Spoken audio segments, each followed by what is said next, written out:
Bienvenue, ici Team. Alors aujourd'hui, on va faire une petite vidéo sur les bienfaits du gingembre. Je voulais le faire puisque c'est quand même mon épice santé comme celle du curcuma.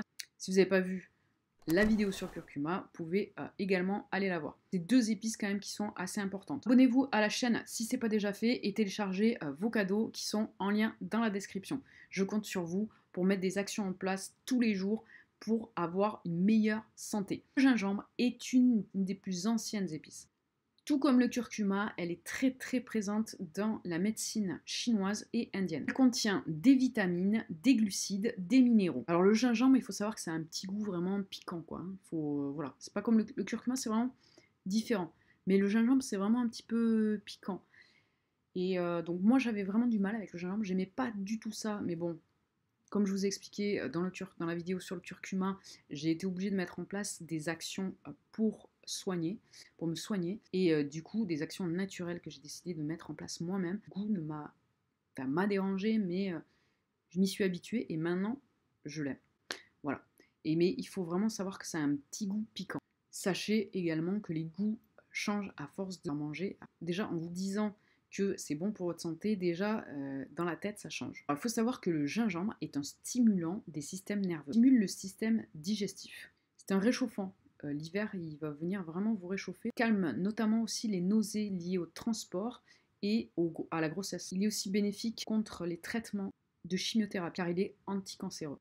Il possède notamment des molécules phytochimiques qui vont lutter contre le cancer, mais aussi les inflammations et les microbes. Il contribue à la digestion. Il stimule l'appétit grâce à ses propriétés apéritives, tout en éliminant le mauvais cholestérol, le LDL. Vous pouvez également, si vous avez des migraines, traiter vos migraines avec le gingembre cru, même sur le long terme, en le prenant avant les repas, pendant les repas, après les repas. Il a aussi, donc même si c'est pour traiter une migraine sur le coup, vous pouvez en prendre, ça vous fera effet de suite, mais le mettre en place si vous avez des migraines récurrentes comme ça, vous pouvez le mettre en place à tous les repas sur une certaine période pour pouvoir en voir les effets sur le long terme. Il faut savoir aussi que si vous avez à perdre du poids, le gingembre est très bon pour la perte de poids car il a des effets brûle-graisse. On le retrouve beaucoup dans la cuisine asiatique, le gingembre. Justement, je vous ai préparé une petite recette si jamais vous ne connaissez pas cette épice. Donc déjà, premièrement, prenez-la dans un magasin bio en racines et râpez-le sur vos légumes. Vous pouvez le râper, vous pouvez le mettre dans les jus de fruits comme le curcuma. Moi je l'associais pareil, c'est vraiment pareil. Je vous ai préparé une petite recette. Alors, prenez du poisson blanc, bio et de pêche durable si possible. Préchauffez le four 15 minutes. Coupez les morceaux de poisson et mettez-les dans un plat qui va au four. Vous allez mélanger de l'huile d'olive avec le gingembre et un jus de citron. Vous allez faire revenir à la poêle un oignon frais émincé, même la tige verte, vous la mettez. Fournez ensuite le poisson avec sa sauce au gingembre. Vous laissez 20 minutes à 180 degrés. Vérifiez quand même la cuisson. Et une fois cuit, vous rajoutez les oignons par-dessus. C'est excellent et c'est très simple à faire, à réaliser. Par contre, ce que je vous conseille donc, c'est aussi dans votre plat, vous pouvez rajouter des légumes qui vont se cuire comme ça au four, ou alors de cuire donc à côté vos légumes à la vapeur.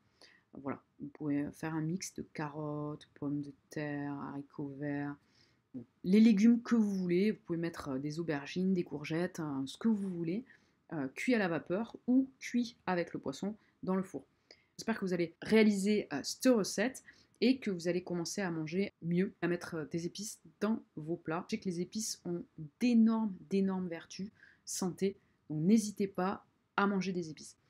Sur ce, je vous laisse, je vous souhaite une bonne santé. Dites-moi dans les commentaires si vous avez réalisé la recette, si c'était bon. Après, vous pouvez faire cette recette aussi qu'avec des légumes, pour ceux qui sont végétariens. Pour le poisson, ça ira très bien, mais vous pouvez le faire qu'avec des légumes. Vous faites cuire vos légumes, voilà. Mettez un jus de citron, vous pouvez rajouter aussi des herbes aromatiques, ce sera très bon, ciboulette par exemple, etc. N'hésitez pas à mettre ça en place. Je vous souhaite une bonne santé les loulous, et je vous dis à plus. Ciao.